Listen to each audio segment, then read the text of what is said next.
Cool. So my guest today, Lizzy Cassidy. Hi. Thanks for coming on the show. Thank you for having me. Yeah, well, uh, like the past two guests I've interviewed, you and I have known each other for a couple of years, and I consider you a friend. I gotcha. But apart from like comedy interactions, I don't really know a ton about your background. So, for the sake of me and the listener, you want to just, before we do a dive into the grief zone, Sure. do you want to just tell me, your background, what got you into comedy, and then we'll tackle the trauma. Sure. I'm from upstate New York. Uh, Terrible, terrible, boring place. And then when I was like a teenager, I got really into stand up, like watching stand up, listening to stand up, and like podcasts had just gotten really big. So I got really into like comics talking about stand up, like Sure. that version of podcast that's now like the worst and so outdated. And so I got like obsessed with it and I wanted to do it, but I didn't know how. So I moved to New York and went to theater school. And then I did like 2 or 3 open mics, but like it was scary and I hated it. And then when Where was the first open mic at? under St. Mark's, Oh, okay. it was in New York. I In the started East here. Village. Yeah. Yeah. Okay. And it was one of these things where like there's a bucket, but they pull names out of the bucket and that's the order you can sign up for the list.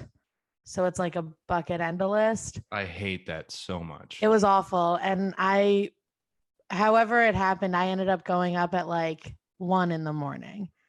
First time ever. And I sat through like the whole thing, just like so nervous. I don't even really remember it. But then like when I was like 20, I quit smoking weed. And at the time I was like smoking weed all day, every day, like Sure. constantly. And I was like, oh, I was in college and I was leaving class that day. And I was like, oh, if I go home right now, I'm going to smoke weed. So I went to an open mic instead. And then Yeah, real two roads diverged in the yeah. moment. And then I did 3 open mics that night because I didn't want to go home. And hit the ground running. I started just doing that every night. So okay, cool. That's kind of how I got into stand up. I guess. Caught the bug. Yeah. That's Traded cool. one addiction for another. Yeah, well, and I started drinking while I did stand up, and yikes. Equally toxic vices. Yeah, it could be argued. Yeah, and then I was like, I guess I'll put all my eggs in this basket, and I dropped out of college, and now this is all I do. Nice. Well, you could do worse for yourself. Yeah. Well, that's good. So, when I do this podcast, it kind of feels like I'm an ambulance chaser, and right. I know that you lost someone very recently. Do you mind telling me about? Yeah, wouldn't it be crazy if I came on your podcast and I was like, actually, I do mind. You were like, I thought we were talking comedy shop only. Yeah. My dad died suddenly on February 1st of this year. Yeah, so geez, my condolences. Oh, I guess it's July 1st. So it's been 6 months. Is that right? It would be 5 months, I think. 5 months, something like that. Yeah. Doesn't time just sort of not really exist in the same way that it used to after a loss? It's almost like, to me right now, saying 5 months feels like so long. Like, I almost like want it to be a shorter amount of time because it still feels like it just happened. And like, I feel like people who haven't lost someone don't understand that, like, that's not very long at all. No, not at all. And you're a little less into the woods than I am, but I certainly think that there's so many times where I'm like, well, I've processed this. Yeah. And I'm not even near completing, what I need to do with my brain to sort of, well, I don't even know what my goal is, but it's still sometimes unbelievable to me. And it's been almost 3 years for me since I lost my father. So I'd like to think that I don't know, it doesn't get easier, but a quote that I've used before the second podcast. I had someone told me you get used to it, but you never get over it. Yeah, somebody told me that like it never gets easier to think about or to remember, but like the time in between when you are thinking about it gets longer. Like you can go like eventually you can go like a day without and like have fun with your friends without thinking about it, Sure. you know? But at this point, it's kind of is it a constant Yeah, it's like noise in the background? I would say at this point it's like I can go like do things and enjoy things and have fun. And then like as soon as I'm like quietly on the train by myself going home, I'm like, oh fuck, my dad's dead. Yeah, I've noticed that about myself. You know, I keep myself busy all day, and I'm constantly fidgeting and stuff. But if I ever Yeah, same. if I sit still and sort of am left alone by thoughts for a while, I'm like, yeah, wow, Yeah. Well, I quit drinking eight yeah, months ago today, actually also. yeah, Um, wow. The day of so anniversaries. I yeah. mean, huge props to you for not relapsing. Yeah, I fully planned on it when my dad was dying, but I didn't. But people always ask me, like, I'll still go hang out at bars with my friends till like 4 a.m. And people are like, how do you do this sober? And it's like, oh, I don't want to go home. Like, Yeah, this is way easier than like sitting at home and being like, fuck, this still sucks. sure. Yeah. Sometimes I noticed that in other people, in the face of grief, they take a spin class or start fucking, Right. bird watching or something. And these are both examples. I'm not, I'm not, what's the word for it? I'm not referring to people that I actually know. Subtweeting. The Yeah. point is, I know a lot of people that are like, shit, I need to go on a trip. I need to go bicycling. I'm going to figure out something else. I'm going to, I did a ton of comedy as soon as my dad died because I was like, shit, what am I going to do besides open mics? It's the only thing I do before. Um, Yeah. Yeah. Like, I felt so much relief the day that I came back to New York because it was like, oh, like I'm still like a person, like yeah, I still have like my life, which is not just like being like living inside this thing that happened. Like I can like I have friends and I have things that I do that are fun and stuff. And right. I'm not just like sitting in my childhood home, like living in this horrible thing. Yeah. Um, so you said your father's death was sudden, and Yeah. I'm assuming you went upstate to be with the family. That's what you mean by when you got back to New York. Yeah. So my dad was diagnosed with essentially like skin cancer the day after Christmas of this past year. Oh wow. And they were like, oh, it'll be fine. Like, we're going to treat it. We caught it early. No big deal. No worries. I was like, do you want me to stay here? And my dad was like, no, it's fine. Like, nobody's making a big deal about this. And then a week before he was supposed to start treatment for it, he had a seizure and was taken to the hospital. And they were like, it spread to his brain and there's really not much we can do right now. And Wow. then about a week after that, he died. I'm so sorry. That's an insanely short timeline.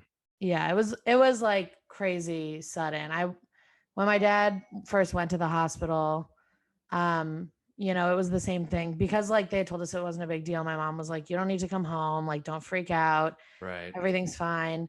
And then a few days later, my mom called me and was like, "I think you should come home." And I knew that I didn't want to, but I was pretty sure that that meant that this was at least way more serious than I thought it was. And then when I got there, my brother picked me up at the train station, brought me to my mom's house, and my mom like sat my brother and I down and was like, "We have to have like a really difficult conversation." And it was about them deciding to move him into like essentially hospice care instead Yeah. of trying to like fix something that was not fixable. Yeah. Yeah. You learn words like hospice is such a word that I never thought about until my dad died, and like Mhm. palliative and stuff. Yeah. Um, it's it's I can't imagine because so were you able to visit him or be with him in in the days before he passed? By the time I got there, he was not conscious or responsive, which is horrible. And I hate that. But I also think like knowing my dad before I got there, he like wasn't himself. So I think knowing him, like he probably would have preferred it that way, which is like very cold comfort, but it's something, you know? Was he the type that didn't want any sort of to be sympathized or like to Yeah. Yeah. I mean, he was like an Irish Catholic football coach, like, okay. but also like a hippie and like a socialist type of guy, but Wow. like he was very empathetic and very kind, Sounds but he like didn't want people to like make a fuss about him or anything. sounds like your father and my father would have been friends. Yeah, Uh, probably. yeah. Your dad smoke weed? I'm sure he must well, Yeah. not in recent years, but he was also Irish Catholic, but like very much I don't think he would identify as a socialist, but he was very much for Yeah. championing causes of the underdog and disenfranchised and homeless people, and he was very Yeah. justice driven. Yeah, I don't know if my dad would call himself a socialist, but there was one time like a couple years ago where we were hanging out and talking about politics and my dad was talking about like what he wants in like the government and I was like, "Dad, that's socialism. You're a socialist." And then the next morning we were all having breakfast and my mom is like a career dem lib, like her dad was a politician, blah blah blah. Oh, really? What And was he? yeah, he was the governor of New York, my Get mom's the fuck dad. out of here! Yeah, Burying the lead. I know. So my mom like came downstairs and my dad was reading the paper and he looked at my mom and he was like, "Lizzy says I'm a socialist." Wow. I thought that was pretty cool. Yeah. It's nice to be able to challenge your parents' politics when when you Yeah, it's also cool to have had a parent who was like receptive and open to like learning and getting better absolutely. and not just being like, "Well, this is the way things are," you know, like Of course. I mean, you and I have no shortage of friends that are comedians whose entire personality is informed by the fact that their parents are the polar opposite of them. And, I know so many people that are like, my fucking parents are voting for Trump. I can't do anything about it. right, I'm like, my parents cry when right, they see right. wounded animals. You know Yeah. what I mean?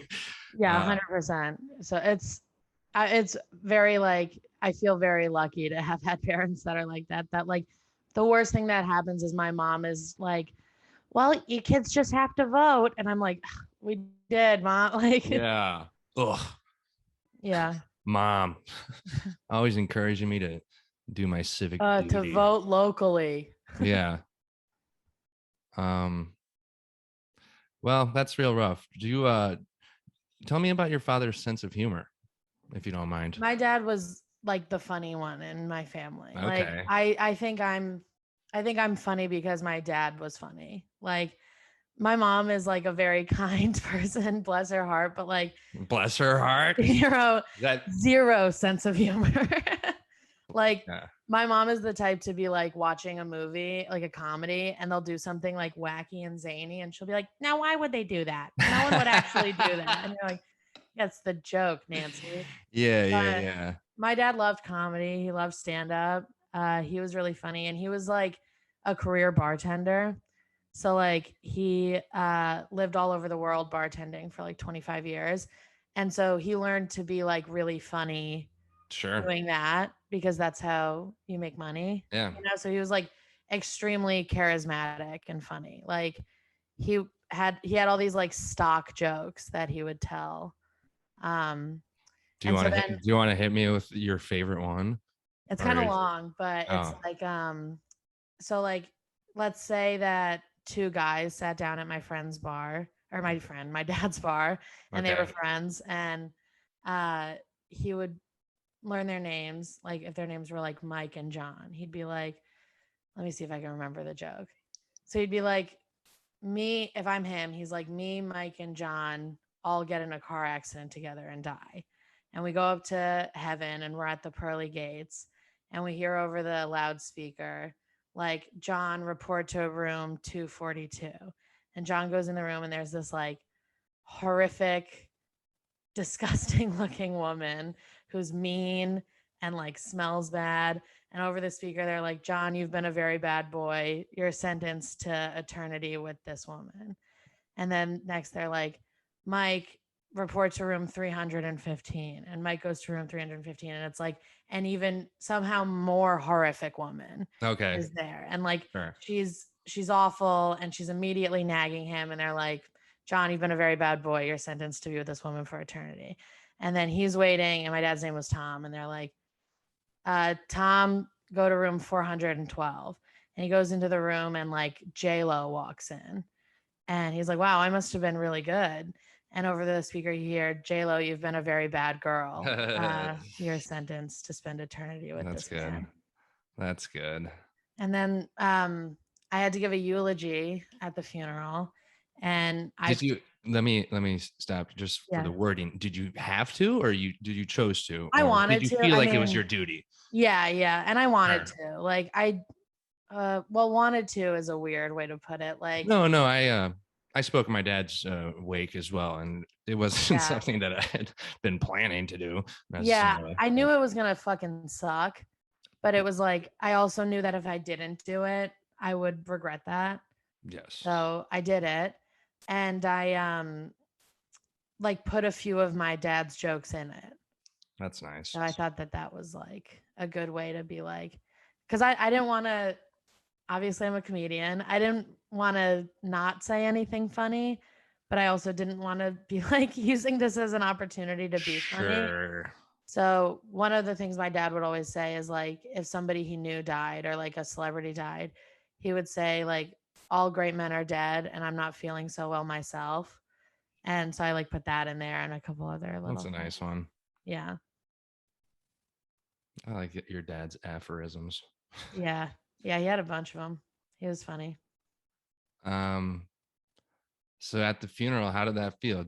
Was it you know, how did that feel? What a terrible question. I know that funerals are like reunions where you're just like, oh shit, all of a sudden I see that Yeah. cousin I haven't seen in 10 years or so and so. Right. And Well, you're kind of bombarded with condolences and gestures that are well intentioned but feel like nothing to you. How was that experience? And was there any like sort of particular, like, I don't know, did anyone say anything? For sure. I mean, the thing about my dad is like I said, he was like extremely charismatic. So, and he lived in my hometown his whole life. Well, other than when he was like traveling bartending, but he grew up there and then moved back there to raise a family. Um, and he was like extremely popular. So the wake lasted like 6 hours. Oh wow. Because like the whole town came. Yeah, and it was like an open mic. Yeah. Which is like great, but also, especially when somebody dies suddenly, it's like I really fucking don't want to be here. And like, yeah, because I left my hometown when I turned 18, and like I look different now. I don't go back a lot. So there were a lot of people coming up to me and being like, "Oh, how did you know Tom?" oh And I'd wow, be like, "He's my dad, dude." wow, yeah, So that sucked. And then like my mom's whole family came to my hometown. I'm from Albany, New York. My mom's whole family came to Albany, and my dad's family mostly lives there. And then, like, from the week my dad died, there was a week between when my dad died and when the funeral was because our priest was in Florida. So we had to get him back before we could do it. And within that week, there was so many things that were like, just like people getting hammered in my house. And like part of, I had, real like Irish funeral. Oh yeah, and like I had only been sober for 3 months, but I was the only sober person there. Yeah, So I had to like take care of everybody else, which was a real bummer. Like there was one night where I was like just sitting in my room trying to like watch TV and not it was actually I think it might have been the night that my dad died. And my brother decided to go to a bar and my cousin was like, "Oh, I'll go keep an eye on him." And I was like, "Sweet, thank you. I appreciate that." And like 2 hours later, my cousin pulls up in an Uber and is hammered. And my brother calls me and says that he had to send him home from the bar because he got so drunk.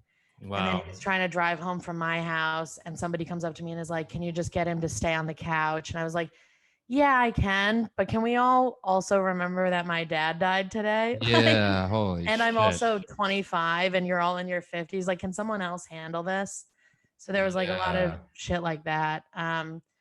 So my mom, my brother, and I created a rule that like nobody was allowed upstairs in the house, so that if one of us was up there, that was like a safe zone. Yeah. Like That was like, you're don't not fuck with allowed to me. come into my room and talk to me. Sanctuary from the Yeah. relatives. Yeah. Yeah. Yeah. That sounds real tough. Yeah, it was, I mean, it was a good like trial by fire of being sober, you know? Certainly. Like, My sister was 8 months pregnant when my dad oh. died. So she got real drunk, obviously. No, I'm kidding. But I felt bad for her. Not that she Yeah. not that she uses alcohol necessarily like I do, but certainly in that moment, I was just like, wow, you really have no um way to view this through a different lens other Right. than sobriety. Nothing to like lean on. Yeah. I remember like standing in my kitchen looking at an open bottle of Jameson, which was my drink, and there was literally like a shot glass next to the bottle. And I was like thinking like I could, and there was like just enough left in the bottle that I could get shit faced without like hurting myself. Like Yeah. it was like the perfect storm of things. And I remember thinking like I could get fucking hammered right now and nobody would be mad. Like I never told my family that I was an alcoholic. I just told them I quit drinking or I like wasn't drinking. But obviously my friends here knew. And I was like, if I start drinking again, nobody's gonna care. Nobody's gonna be able to Right. say anything to me. Nobody's gonna be mad at me. But I think I had realized that like it wasn't going to make me feel better. It wasn't going to make it like it wasn't going to like numb me to it. It wasn't going to make it funny or fun. It was Yeah. just going to make it worse. Like I would be crying more and like more upset and like Yeah. more of a mess. So that was sort of the thing where I was like, "Oh, yeah, like I'm a person who can't drink." Like Yeah. there's no way that this ends well because like there's Well, no way that I don't finish that bottle. sure. Well, I mean, good on you for exercising some self control, and probably what was the most had to be the most testing time Yeah, definitely. imaginable. Um, yeah, And we had like an open liquor bar at the funeral reception because we're Irish. So that was also a tough one, right, like yeah, people coming up to me with drinks in their hand to give them to me and having to be like, "Oh, I actually stopped drinking." yeah, yeah. I could see that being a lot of triggers in that environment. Yeah. Did your dad have opportunity to see you do stand up? No, which sucks. I always wanted him to, and like I I was like weird about it because I talk about sex on stage. No, of So course. I like didn't want my parents to see me and like um I had done a show in Albany and they wanted to come and I told them not to. And, you know, I always thought like maybe one day I'll get on like a late night show or I'll get like a Comedy Central digital 10 minutes or something. And then I can send Yeah, that to them and like they won't have to be in the room and it'll be more like, and so now, yeah, I really hate the fact that my dad never saw me do stand up. But but before he knew your comedic sensibilities. I assume just through yeah. who you are. And Right. I mean, like we would talk about it, and a few months before he died, we had a conversation where he asked me if I was ever going to go back to college, and I was like, uh, "This isn't like a hobby. This is my career. Like this Yeah, is what I'm doing." And he surprised me with how much he understood that. that's Like fantastic. I think he thought that I wasn't thinking of it that way, which was why he was worried about it. And then once I told him that I was, he was like, "Oh, great. Now just like take it really seriously and be good at it." Yeah. Well, good. And you are taking it seriously, and you are good at it. So Thanks. Yeah. I'm sorry he didn't get a chance to see you, but I certainly understand the Yeah. self-consciousness about being like, oh, my parents, And like, not only do I talk about sex, I talk about like guys who are mean to me fucking me. Like, I don't want my dad to like Right. watch me talk Yeah. about that. That's horrible. Yeah. It's interesting. There's jokes I've written that I'm like, there's no way my parents could even understand what I'm saying, let alone relate to it, just because of the way that I Right. talk and the differences in generations. But um, I think at the end of the day, yeah, I need to divorce myself from the idea of Yeah, I'm doing their shows in judgment. right. I'm doing shows in Albany in like 2 weeks for the first time since the last time I did, which was years ago. And my mom wants to come, and now I feel like I have to let her because, people die, and Yeah. I'm like racking my brain for jokes that I can do that aren't No, super fucking I think dirty. you should do your act, and then she'll have a little insight into what it is that you do and who you are in Right. New York. You know. Well, I was gonna say like there aren't any. Like I'll like start thinking of a joke and I'm like, oh, this joke is kind of clean. And then I remember the punchline is like, and then he came and left. And I'm like, fuck. Right. That one's also about that. Yeah, and your jokes are not like they couldn't be made PG-13 by like change. And then he, you can't. Yeah, it's like Some of I those can't things cannot have a yeah. lighter I can't synonym. say like crap instead of fuck and like fix Yeah, it. right. Well, But do what you whatever. will. That'd be nice if she comes out. Has your brother seen you? Yeah, when I did shows in Albany, my brother came and like my childhood nanny, who I'm still really close with, came. Nice. Um, she was actually super close with my dad too. So she was like the only other person around who wasn't hammered during that whole time. And like she was great. But she and her husband came, and my brother and his best friend from childhood, who's also like a brother to me, came. And they didn't really tell me they were coming, and I was on stage, and it was the Friday 10 o'clock show, which is like The wild the one. everyone's hammered show. Right. Like everybody's been drinking since they got off work at 5. Yes. So like I didn't do particularly well. But I wasn't bombing either. And I was like halfway through my set and I looked over at this table and saw just like my family essentially. And Oh I was like, boy. oh fuck. You acknowledge them? Like, No, I was oh doing wow, guest you're spots. really So good I at keeping your only composure. Well, I only had 6 minutes and I really Sure. wanted the club to ask me back. So Yeah, you I can't was like, really. I was like, just do the act. And I also like, I knew, I knew that if I did that, it would make the rest of the audience really uncomfortable with my material. Like, Sure. even if if I'm on stage and I acknowledge that there's like a family in the audience, Yeah. will stop liking my material because they're like, you're talking about sex in front of this mother and I son. mean, children should not be allowed in comedy venues, But as I far mean, as I'm even adult concerned. children. I agree 100%. But I mean, even like kids who are like 19 who are there with their parents. Well, I mean, they got bigger problems if they're going to comedy shows with their parents at age I know, have 18. dinner together, Yeah. talk to each other.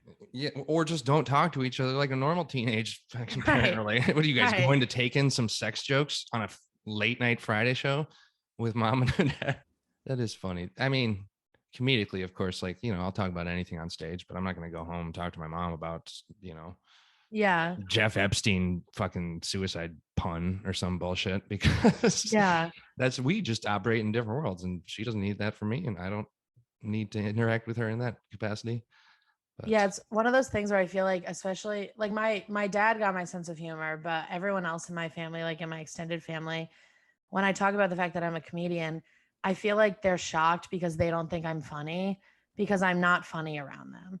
Like when I hang out with comics, it's like the thing is to like make the worst joke, like yeah, without like saying a racial slur or something, like throw out like some joke that's like that you can only say around people like this. sure. So it's like I'm not like being funny when I'm around them. I'm being Yeah, like polite, you know? right.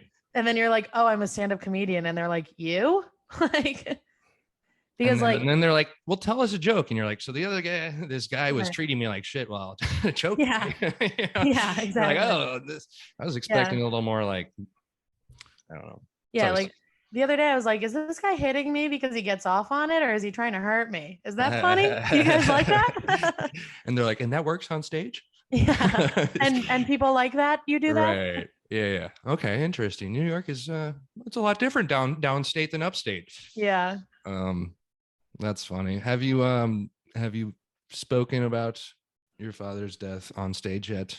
No, Is that something you feel like you even want to do? um not a ton, like Sure. if I happen to write something about it, I'll talk about it, but I'm not like sitting down trying to write about it. I don't think that it's like uh I don't feel super like it's super important for that part of me to be on stage. And I Fair. also don't think I find it funny at all yet. That's totally fair. So like that I have said one thing on stage. Somebody who went up before me was talking about her dad dying suddenly and how you like make a bunch of rash decisions because you don't really know what to do. And I went on after and I was like, my dad also died suddenly. And I totally get that because we tried to bury him in a Tommy Bahama shirt because like Yeah. my dad didn't have a suit, like, Was there a time budget or something? You couldn't run to TJ Maxx? well, so we were like, oh, we're going to bury him in his favorite shirt, which is a Tommy Bahama shirt. And the funeral home was like, we really recommend that you not. Like, Why? Because they when were they like, crack it open 50 years from now, someone's right. going to judge it. I What don't are know you talking exactly. about? I think this is like a shitty thing to say. And I hate thinking about it this way, but I think the thing is like a suit like covers more. So it like looks better because Yeah, we had that's an fair. open casket Sure. wake, which was horrible. Yeah. And if anyone is listening whose parents are alive, I recommend you not do that. But Yeah. but I don't know, maybe it's better for some people. But for me, I was like, I really hate that we did that. Um, Yeah, we didn't do that for mine. yeah, it sucks. It's like they don't look like They themselves. never do. They look like the And fucking wax museum figures that like go right, viral because they don't look anything like the right. celebrity. And it's like so fucking sad to look at somebody that way. But my mom and brother wanted it. My dad actually wanted to donate his body to science. Okay. And he didn't But ultimately? well, he Or died before he could like he had never officially like filled anything out. okay, sure. And my mom and my brother are still Catholic. So they were like pretty against that. And part of me wanted to like What is the fight grievance between Catholicism and body donorship? because like part of a Catholic funeral is like the burial and stuff. Like Mm, so I don't know. I don't know exactly what the thing is, but they wanted to do everything very traditionally, like the way it's always been done. sure. And they both like go to the cemetery a lot. Mm, And so I think like they probably wanted to be able to do that. sure. Um, but I very quickly realized like I wanted to be like, this is what he wanted. We should do this. But I was like, I this is obviously very important to them. And this isn't the hill for me to die on right now. Yeah, that's fair.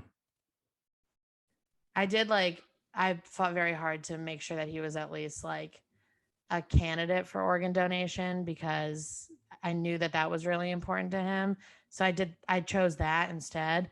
But because he had been in hospice for like a week, they were like, there's really not anything Yeah, you can't like that we can use. rush that. Yeah. Oh yeah. Yeah. All right. Wow. That's interesting about Catholicism because my father is from an extremely Irish Catholic family. He was sent to seminary school when he was 14. Yeah. Ultimately didn't graduate, Yeah. My obviously. dad went to Notre Dame. Okay, sure. And he had to take you have to take like a theology class when you go to Notre Dame. And my dad was already like a hippie weirdo who had gone like his first year of college, he went to college in Paris. Oh And wow. like, he was already like, whatever, not about that.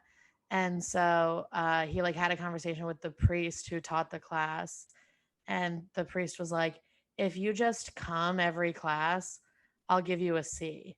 So my dad would pass an ice cream shop on his way to the class, would get an ice cream cone and sit in the back of the class and eat it and then Wow. leave. And he got a C. Wow. Nice. Yeah. Very interesting. But yeah, the Catholicism, that's a pretty heavy shadow on some people. Um, I hate to do this, but I realize that we have 1 minute and 20 seconds before this cuts off. Yeah. Do you want to take a brief recess? Yeah. Recess. What is this fucking court? But give me like 2 minutes just because it needs to process what we have so far. No worries. Okay, cool. Thanks for doing this. I'm having fun. Yeah, me too. Fun. I'll see you in a minute. Yeah. All right. And we're back. You can hear me? I can hear you. Can you hear me? Yeah, totally. Maybe before I record my next episode, I'll upgrade to the Zoom that permits longer than 40 minutes. Because I feel so guilty when I'm like 1:37. And I'm like, damn, this conversation's getting pretty deep. Yeah. And then you're like, whoa. I'm like giving my brain the light. Like, wrap it up. Can you finish that anecdote about your father real quick? Yeah, I just started my own podcast and somebody was on talking to us about a time that she tried to kill herself. Oh boy. And I lit my co-host while she was talking about it. And then I was like, why did I fucking do that? Like, wait, you guys light each other? Yeah. Just to tell you, like, when you're at a certain I light him and he does like everything else. But like we light each other at like 40 minutes. Nice. But, yeah. That's I was like, I should have waited. My God. I mean, I was interviewing Steven Rubino last week and he's telling me about losing his father and his brother. And I noticed my computer is at fucking 5%. And I'm just like, well, surely the battery will. And it didn't. And thank God the podcast was still recorded. But I'm like, good Lord, what am I? Yeah. What a nightmare. What I'm trying to say is if anybody's listening to this and wants to be my producer, yeah, pro bono, because it's clear and also mine. Yeah. Fucking let's get that plug out of the way. I always forget to do plugs, when I'm talking about people's dead family members. I was gonna say the 40-minute break does give a good opportunity for plugging. Like that's when you could do an ad read or a plug, I'm assuming BetterHelp is going to come knocking on my door any one of these days because they seem to sponsor all sorts of fucking depraved comedy podcasts. I bet you get like a local funeral home to like interest, maybe something like that. Do people take out local ads on podcasts that are international like this one? I've like seen a few like smaller podcasts where like it's like somebody's family friend like gave them $200, so now they're like, come to Gino's Pizzeria in New Jersey. And you're like, okay, man. Listen, I wouldn't mind plugging something. Rosa's Pizza in Ridgewood. Fucking toss me a gift certificate, and I won't bleep this out. Yeah.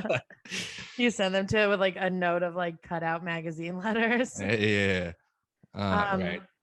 Well, my podcast is called Close Calls. You can follow us on Instagram at Close Calls Podcast. And who's your co-host producer? Kevin Casey White. Oh, right. My co-host. And it's not out yet, but follow us on Instagram and it'll be everywhere you get podcasts. So nice. You got a couple in the. We got a couple in the tank. It's a podcast. It's a podcast about near-death experiences. So similar vibe, except the people live. Sure. And so we tell stories about like famous people who have almost died, like survival situations, and then we have comedians on and we have them tell us about times they almost died. Nice. Yeah, that's cool. I'll give you a follow. It's a fun one. And my Instagram is at Lizzy Cassidy, Lizzy with a Y, and Lizaster on Twitter. Yeah. And you have a show. And I have a show, a monthly show at Cobra Club in Brooklyn. That's a local plug. Fuck it. Let me plug my show too. I've never done it. Paper Planes. Your show. Paper Planes. Me and Carrie Burt host it. It's in Brooklyn at the Jade Bar monthly. What day of the week is it? Who knows? Like the third Tuesday or something. Next one's July 19th. Yeah. Okay. Mine's July 28th. So come to both. Yeah. All right. We'll see if we'll see what the bump does. Because usually when I ask people to plug their stuff, they're like, I have a show tomorrow. And I'm like, I'm not releasing this for like 3 days. Right.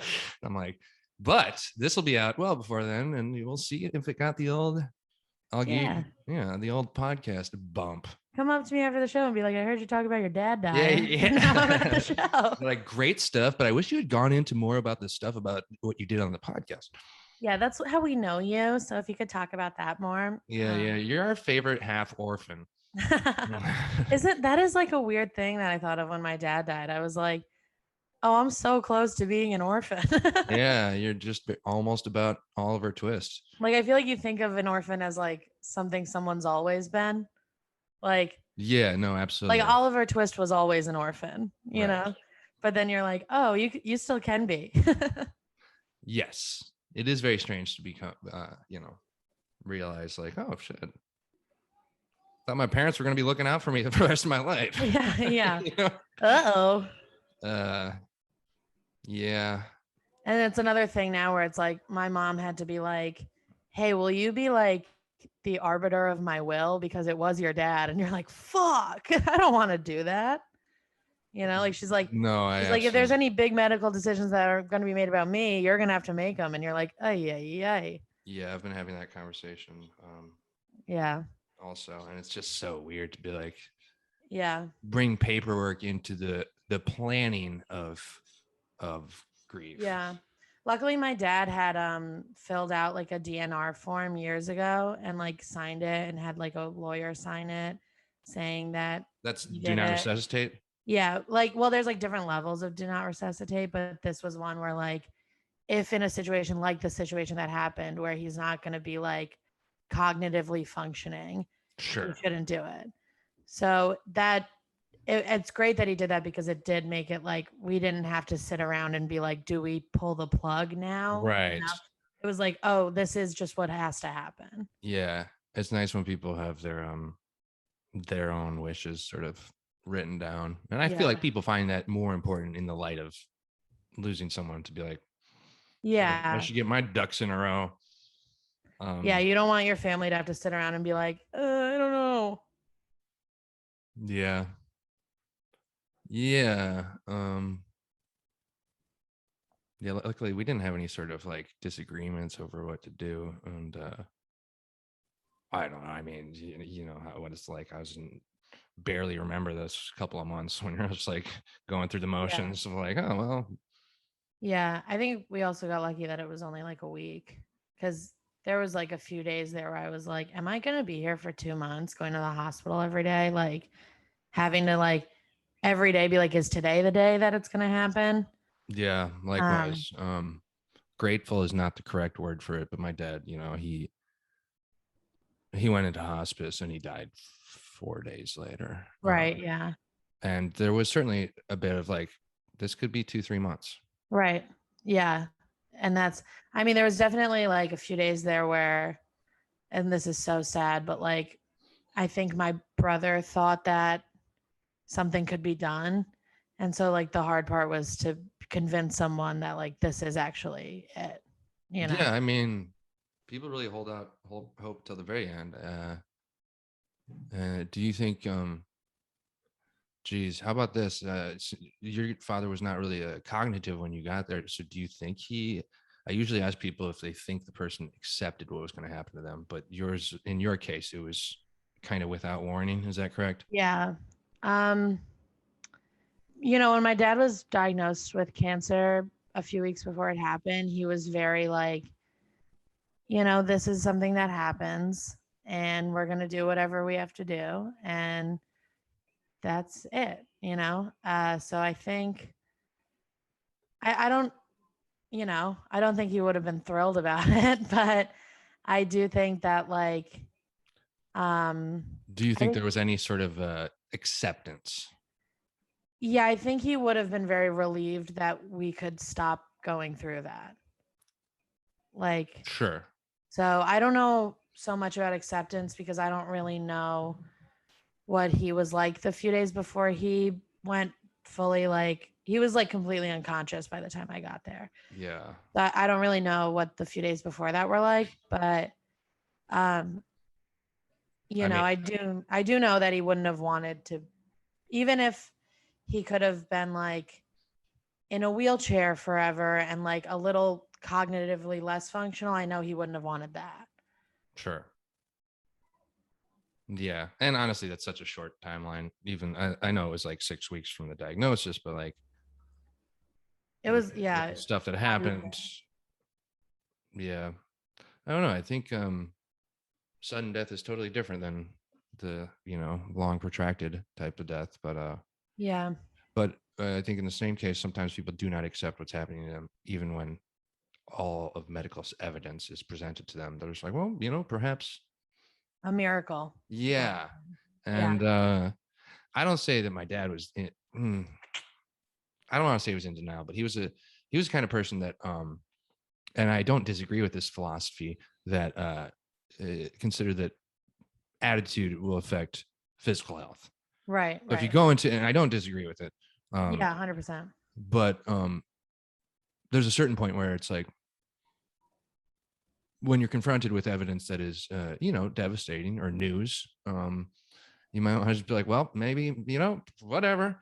Yeah. I think in the final week, he sort of vocalized to me like, well, if this is the time, this is the time. But I don't think he felt like his work was done. He was still in contact with random people on that were down on their luck that he would just sort of mentor, like not even in a professional way. And some of those people had no idea that he was dying, to the point where he's still texting them like the day he died. He's That's, getting texts from yeah. them. That's crazy. My dad was the same way.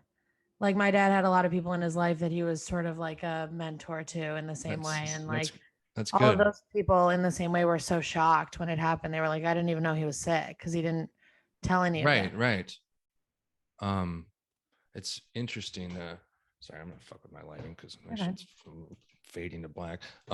It's interesting to uh you said your father didn't really necessarily receive sympathy with open arms, and I would say the same thing about my dad. He was a very emotional guy, but Right. he was constantly considering the less fortunate. Yeah. My dad was a volunteer for the Center for People with Disabilities in my hometown.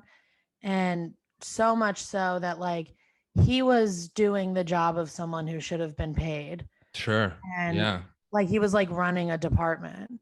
Yeah. And he was like, this organization doesn't have any money. I'm not going to take a paycheck from them. And a few months before he died, thankfully he was alive to see it. They like named a building after him That's great. because they were like, this guy has done so much. And like, and it's in the same way, like, again, like you said, like a very emotional guy, a very like, not like one of these like cold, closed off Irish Catholic people by any means. Right. But yeah, I think he felt like he was never the one who like needed help and he never wanted to be. He always wanted to be like helping other people. I think there's a bit of Catholicism in that too, just like the independence. Like, hey, I'll deal with my own problems internally. I want to help Yeah. other people. Um, Yeah. yeah, that's It's nice that we share that we were raised by Actual good people. loving people. Yeah. Um, but yeah, it's so yeah. I mean, just to try to honor his legacy, I try to be less judgmental. Sometimes when fucking crackheads ask me for money, I'm like, ugh. Well, actually, I Yeah. still don't give crackheads money. But when I see homeless people, I bought some guy a bottle of water and gave him some socks today, because that's like my dad used to do that a lot. He would bring socks to the homeless shelter, and he would literally fucking wash homeless people's feet and give them foot care. And they would call them like sock doc. I don't even think these Oh, people knew what his name was. You know what I mean? yeah. Uh, but I'm like, so I think of that when I see people. You don't really. He would instill the idea in me that you really don't know what other people are going through. Yeah. Um, And I and think there's I some certainly have people. less. I think I'm an empathetic person, but I'll be quick to tell someone to fuck off, or I'll punch a Right. car if you cut me off in traffic and I'm on my bike. Right. Uh, but I do try to, when I'm mindful of what his philosophy was, I try to fucking Yeah. try to be a little more empathetic. Yeah. I think like something I think about a lot is like people like homeless people or severely disabled people are people who like most of us look at it and you're like, oh, there isn't even anything I could do to help. Right. And then I think about how my dad was, and like one of the things my dad did was just like he helped them create a like program that provided disabled people transportation to That's like great. school and doctor's appointments and stuff. And Yeah. it's like you're not fixing like you're not fixing the fact that this kid's in a wheelchair or something, but that's not what you have to. What you have to do is get this kid in a wheelchair to the doctor Yeah. or like something like that, like Give them a something sense of that, community. Let them know yeah, that someone cares. yeah. And Um, like there are things you can do to help people that aren't going to fix their situation, like give them socks or yeah, something. yeah. It's kind of And like, the bumper sticker, think globally, act locally. Like, yeah, I am not going to overthrow the government, but I right. could at least maybe educate some people about problems that we have systemically, and Yeah, maybe make sure the guy that I see at the subway stop every day, maybe every other day, I'll fucking toss him a buck or something, which is even an yeah, over exaggeration of my philanthropy. It's not yeah. that I mean, frequent, but or that's even to talk to them, to talk to a yeah, person like that. That is something where they're like, shit, most people just either ignore me, despise me, or extend yeah. sympathy. But if you just go, hey man, what's your life about? Or even to just like look someone in the eye and be like, I'm sorry, I don't have any cash, Yeah. is like more than a lot of people are doing, you know? Right. Right. Um, like especially like everything that's happening right now with like Roe v. Wade being overturned is like, I can't burn down the Supreme Court, but I can buy a year's supply of Plan B and Right. send it to my friend if they need it. You know, like Yeah. that, Yeah. Yeah. that You you can can you think can about. organize. You can Yeah. But it's like the point being like, you don't have to fix the world's problems to help people. You can still help people. And like, yeah. I think that's something that my dad was very about. He also like, he was a teacher before he was a bartender. So once he moved back to Albany, he became like an advocate for children in family court, which was Okay. also an unpaid job that he What did just he did. teach? Some sort of legal? English. Oh, okay. Um, so it wasn't like he wasn't doing anything from a legal standpoint. He was literally being like, "Hey, I talked to this kid. She doesn't want to live with her dad. Oh, Like, I know yeah, you yeah. guys think that because he makes more money and has a more stable Right. job that that's what's best for her, but she doesn't get along with him. I imagine, And so you need to consider that when you make this decision." yeah, totally. I imagine that would make him kind of a target for some of these people, as far as like jilted Yeah. I fathers mean, or if it whatever. did, he'd never told us about it. Sure. But things like that were things that he was like, my dad was the dad where like if one of my friends was having an issue with their parents, they could like come live with us for a summer. Sure. Like I had like nannies growing up because they like were teenagers who needed money so they could go to college. Even though my dad was a stay-at-home dad, he was like, let's hire a nanny so Right. that she can, like her life will be better with this extra cash and she Yeah. can like help the kids with their homework. Yeah. Well, it sounds like he was a great guy, and he probably had a pretty big footprint Yeah. in It your was in also the scene.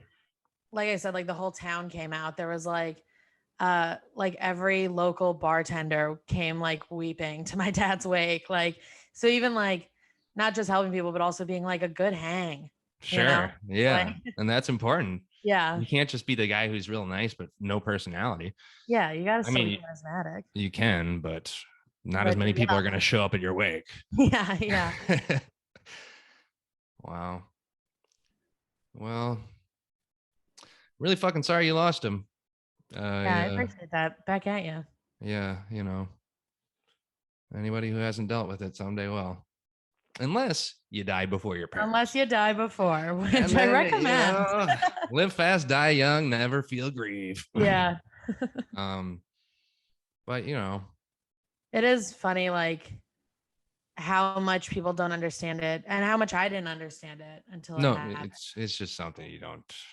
And then you get the people like who come up to you who are like, I totally get what you're going through. My My grandma died a grandma, year. yeah, And yeah, you're yeah, like, my fucking dog has cancer. You're like, yeah, oh, and you're like, you're 35. Your grandma is supposed to be dead. I I'm sorry, know. but you're an adult and it's crazy that you think that's the same. I fucking know. Believe me. I think my youngest grandparent was born in 1919.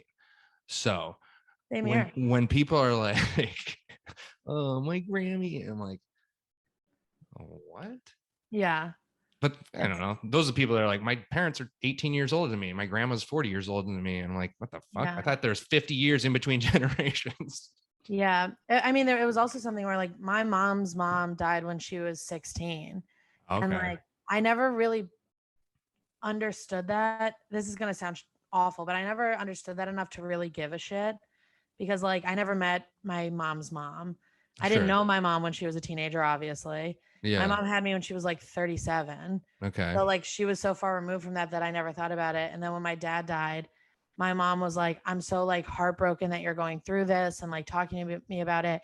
And I that's when I first like made the connection. I was like, "Oh, holy shit, you went through this." Yeah. Like No. I'm 25, my mom was 16. I was like, Yeah. "Oh, you know exactly what this is like."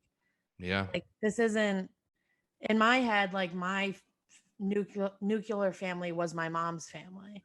But then you something like this happens and you're like, "Oh, you are also someone's daughter and you've also lost Of now both course. your Of parents." course. You know? Yeah. Would you say that so your mom is more vocal about discussing it? Well, my mom is like unfortunately had so much death in her family. Like when she was like 12, two of her brothers died. When she was Jesus. 16, her mom died. When I was a kid, one of her other brothers died. What are you, A they year ago, Kennedys? like my friends and I joke that we're like white trash Kennedys because like Nice. Yeah. my grandfather was the governor and we Yeah. are Irish Catholic, but Right. Yeah. Yeah. we're also like scrappy, you know? Yeah. You're also Um, serial philanderers. yeah, we also like eat shake and bake though, so we're like not quite Kennedys. Okay. Yeah. Um, but yeah, so and then my mom's dad died when I was like 12, and then like 2 years ago her sister died. So like she can talk about death like she's an expert, you know, and like Well, that's good. I mean, not good, she but some people suffer a lot of death and they don't speak on it ever. right. And she knows that going to the cemetery makes her feel better. Like she does things that she knows are like gonna she has like a process kind of. Sure. And she also was super great about like I wanted to come back to New York as quickly as I could, but I was like worried about Sorry, lighting change. you're fine. God damn it. I'm doing fucking visual changes on an audio medium. um I You, was she was supportive of you going back to New York. yeah, I was worried about like I didn't want to like leave my mom and brother like in Albany. Sure. I left the day after the funeral and I wasn't going to because I was worried about that. And I was talking to my mom about it and she was like, "Your brother and I have people here."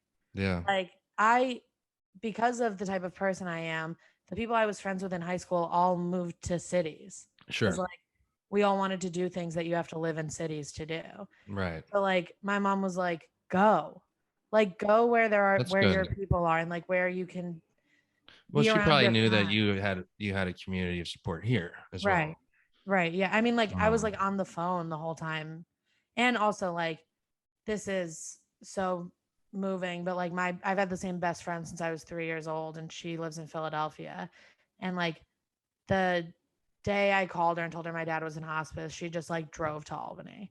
yeah, that's Like nice. That's real which sweet. is amazing. But it was like, so I had one person, you know, Yeah. and like Yeah. my childhood babysitter who lives there. But other than that, I was like, I got to get the fuck out of here. And also, something nobody talks about is like when somebody dies suddenly, uh, you have to live in this house that it looks like they still live in. Oh, Like yeah, my for sure. dad's shoes are by the door. His jacket is thrown over a chair. Yeah. Like his he would get like text messages, which was so fucking weird. Like things like that that you're like, "Oh, I like can't be here." You Sure. know? Yeah. No, it's And then it's the horrible thing of like when do we like put this stuff away? Like yeah, sure. I mean, we pretty not pretty quickly, but like in the spirit of what he would have wanted, we donated a shit ton of his clothes to Goodwill. right. But it is really weird to just be like, it's a fucking artifact of a bad thing that happened Yeah. to a really great person. And what am I gonna do? Hold on to his fucking plaid shirts for the rest of my life that don't even fit me? No. Right. But Right. it is very like Yeah, and I this think and in a non-physical sense, I've noticed more and more lately. It's just any good news or bad news in my life I know. is punctuated by the fact that I always feel like I'm forgetting to call someone. I know. Like And there's a seat at the table, there's no food on, and that's just like Yeah. Something I realized immediately was like every good thing that happens for the rest of my life is going to be a little sad. Yeah, Like it doesn't matter. totally. It doesn't matter if it's 20 years from now. If I get married 20 years from now, there's going to be a moment where like there should have been a father-daughter dance. Yeah. My brother's going to have to walk me down the aisle or something. Like there's going to be like sadness in that. And that's something that I never realized was true about losing a parent until I did. You think it's No, something where like absolutely. enough time passes and you're just a person with a dead dad and No, no, it's not and like it's like that. it it never becomes like that. Uh, yeah, I know. And like I was telling you earlier, my sister was 8 months pregnant when my I know dad that's died. so fucking sad. But my nephew's birth was just such a just a fucking piece of good news that we all clung to so hard, you know. And he's such a sweet little boy, and it's nice to see my mom being a grandmother. But it was, you know, it's my her only grandchild and my father's only grandchild, and he never got to meet him. So Yeah. every time I see a fucking picture of my nephew, not every time, Yeah. and I love him so much, but I'm just like, damn, it's unfortunate you didn't get to experience the the extra amount of love that you would have gotten. Yeah. Um, and that's, you know, that is what it is. We live in the age of technology, so I can show him pictures and even videos of my dad when he Right. grows up, and he can, you know, even listen to his voice. But Oh, it is, yeah. yeah, I have all these voicemails on my phone of my dad, and I was trying to like send them to myself in case like my phone ever craps out or something. And right, like, when you go to send them to yourself, they start playing. yeah, Like 2 weeks after my dad died, and I was like, oh yeah, you can't fucking do that. And I had to have like a friend take my phone and like do it for me. transfer it. Yeah, no, of I was course. like, I can't. But you want to have those things if you ever do want to like, you know. Yeah, no, absolutely. I have so many fucking pictures on my phone that I'm pretty sure are backed up on a Google Drive, and I still can't fucking delete them from my phone. I know. I And I'm know. like, if I lose my phone, I'll be like, no. And then I'll be like, I fucking still have these pictures, but this is like, I don't know. It's like a vessel of, it's like a security blanket. Yeah, like a month Um, ago or a few months ago, I fully sober dropped my phone in the toilet at Cobra Club. oh no. And like At it's Cobra Club, no less. at Cobra Did you Club get no fucking less. tetanus? And because of those fucking pictures and voicemails, I so quickly just put my hand right in that Oh, fucking yeah, yeah, absolutely. and like then had a meltdown. Right. Luckily, like the only people that were there were like a couple of my best friends, but like ran to a bodega to buy rice and like Yeah, yeah, yeah, went yeah. home and like wept and then like of course my phone was fucking fine, That's you know. good. But Yeah, yeah, it's things like that. honestly, I mean, these things that we have, it's nice to have all that shit. But the other day I made the comparison. It's kind of like fucking looking at the sun. I really can only Yeah, do it for a limited amount of time, or a 100%. I need a mirror or a lens or or a picture of it. Yeah, But if you really fucking stare at it, it can be too much. It's overwhelming. totally. Yeah, it's tough. There was like somebody found a video of my dad and sent it to us like a day before the funeral, and my mom and brother were watching it, and I was like, oh, I've never seen this video before, let me look at it. And I looked at it for like 2 seconds and I was like, nope, Yeah. can't do that. 100% can't do that. Jesus. Yeah, on Father's Day, I was like, oh, it's been almost 3 years. Everybody's talking about their father. I'll look at this video of my dad. Uh, in between commuting between jobs, and I fucking was so close to just being the guy crying on the train, but instead I Yeah. was the guy almost crying on the train, which is Yeah. Maybe arguably worse. worse Yeah. because he looks like he's about to snap. The guy who's fully sobbing has already snapped, Right. and it feels like less of a threat. Right. Yeah. I'm just like, you know, Yes. People are looking and at you like, is this guy going to kill all of us or shit his pants? Because right. something's happening. And I'm all like, what the fuck? Literally 30 seconds ago, I was on Twitter just scrolling mindlessly.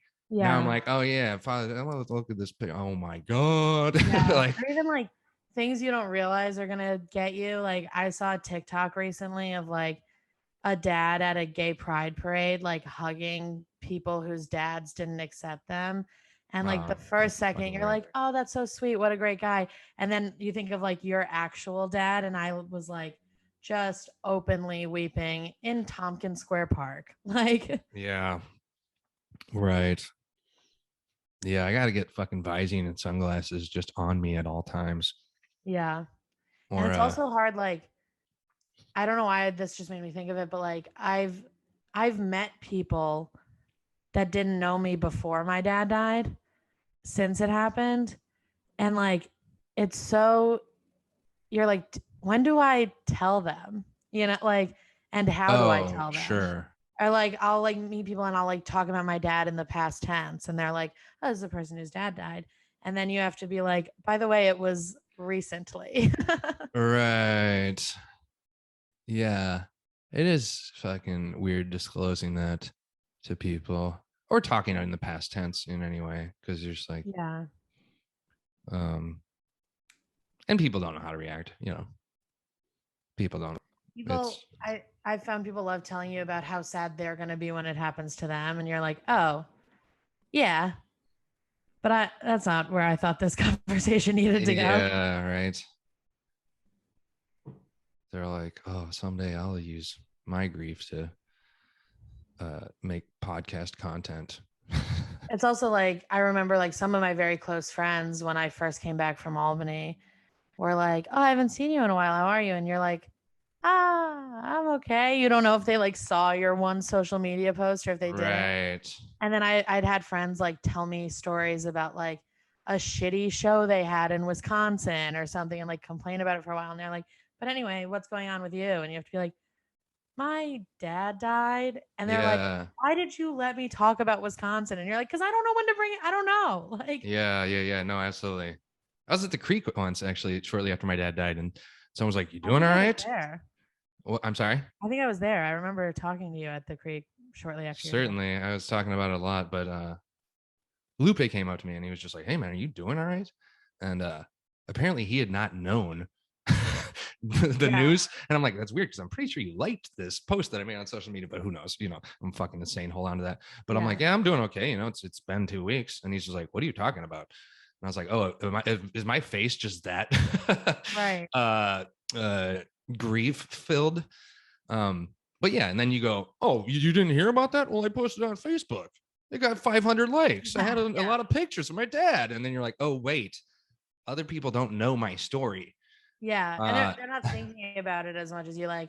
I remember the same thing happened to me with someone who had like commented on my post, like, if you need anything, let me know, like type of comment. So then when I saw her, I was like, oh, she obviously already knows. And then I like made some reference to like how I had been in Albany for 2 weeks. And she was like, oh, are you doing shows there? And I had to be like, oh, my well, dad no, yeah, my dad was dying. And of course, like people feel awful. Like, and I'm not criticizing any of those people at all, like, for but to sure. them, it's like they see something on Instagram and they're like, oh, fuck, that's so sad. I feel so horrible for Lizzy. And then they have their whole life Yeah. And then that's they going, keep and, scrolling, and there's a right, sports blooper, and then a right. promoted content, and then pictures of their, Yeah, Uh, but yeah, I don't know. Certainly, the people that do reach out to me the most are the people that know what the fuck it's like, to have gone through it. yeah. Also, I think like doing stand up, you become friends with people that you never would have Sure, otherwise. Like people who, most of my friends are 10 years older than me, or like sure. whatever, like from all different walks of life. So like I happen to have a lot of friends with dead dads, which Yeah, it's not great that they have dead dads, but it's great to know that like you talk about it differently with yeah, people that it's happened to, like there it's almost like it's obviously easier to talk to them about it. And it's like I don't have to pretend that this is anything other than what it is. Like you sure. know exactly what it is. Yeah, And yeah. that's, you know. I don't know if this is a great comparison, but it's like Vietnam vets who fucking do not speak of it except for to other people. They're Right. like Right. Yeah. literally only my peers know what this is like. So it's a moot point to try to explain it to someone else. Right. And I don't think death or accepting death is that inaccessible, but certainly it's a kind of thing you really learn a lot in a short amount of time when it happens to you. 100%. Yeah. And it's like I, I think a lot of other people have this like morbid curiosity about it. So Sure. they'll like ask you questions in a way that you're like, okay, fucking relax. But Yeah. then when you like meet somebody whose dad is also dead and you tell them, they're like, that really fucking sucks. Yeah. You're like, it Right. does fucking suck. Like Right. they're not using the flowery language of like, oh, I'm so sorry. He seemed like a great guy. They're like, this fucking blows, man. Yeah. And you're like, And it's that's and that's it. And it that's is refreshing when people don't sugarcoat it and you go, yeah, it does suck. And I'm, you know, yeah, it's okay to be angry. It's okay to feel cheated. It's okay to be like, why the fuck my dad? He right. was like literally on his way to the fucking donate to charity. Yeah, Why couldn't it have been fucking Henry Kissinger or something? right. But that's a natural part of it too. Just being like, well, that doesn't make sense. And then you kind of have to go, well, I guess most of life doesn't make sense either. So Yeah. why would this be any different? Yeah. And just being like, it sucks and it's going to suck forever. And it's nice when someone else just gets that. Like, Yeah.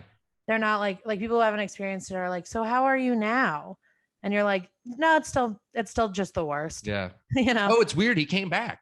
Yeah. Yeah. It's all better. We You know performed what? a resurrection. I actually stopped giving a shit. So Yeah. I'm good. You Things know are, what? I decided he wasn't a good dad after all. yeah. And it Yeah. helps me really compartmentalize when I Yeah. change the narrative in my memory. Yeah. I had a Uh, dream where he yelled at me. So I'm yeah. good. Right. No, we're going to hold this shit for the rest of our lives. Yeah. But I think that's kind of like your job, which sucks. But like, I think the thing that happens when somebody you love dies is like you become the person who like carries on how Sure. much you love them and how great they were and tell stories about them. And that's like, I think it's good in a way that it sucks forever. It's, and the fact that you and me, that's our reaction that we want to carry on their memory. Right. It's a testament to fucking how good of people they were and Right. what an impact they had on us. 100%. Yeah. Because, not everyone is lucky enough to have like good parents. Yeah. So, it's a totally unique experience, but Yeah. And it's fun when people complain about their parents who are clearly great, but are annoying them. And you have to sit there and be like, I think you should love them. yeah, I think you should call them more frequently. Yeah. Tell them how much you care. Right. Yeah. Well, we have 2 minutes and 51 seconds left on this Zoom. um, do you want to stop it and do a brief wrap up, or should we see if we can beat the clock? I don't know. It's your call. I think I've exhausted. Do you have any other thoughts on this? Things that you Not wanted that to I say can about? think of. Well, fucking rest in peace to Tom. Yeah. He's a great guy. Tom Cassidy. He really does sound like it. Yeah. I'm glad you had a great father. I really am. And you too. I'm glad Yeah. that, they sound like similar guys. Yeah, So very kindred spirits. yeah, it's good to know, like even some of my Yeah, friends with dead dads have bad dead dads. exactly. And I'm like, shit, sorry for your loss. But also I think mine's worse. Yeah, right. Oh, you cut a toxic person out of your life. I Yeah. lost a really Yeah. fucking A good person was taken from me, you did. yeah. And I didn't even know how much I had it, but how Yeah. good I had it. Yeah. Yeah. All right. Thanks for being so open and sharing this shit. I know it's not always the most fun to revisit these things. So, Yeah. But it's good. but it good is to kind talk of about fun to, people. Yeah. It's nice to talk about people and tell stories about them. So thanks yeah, for having me on. yeah, of course. Thanks so much, Lizzy.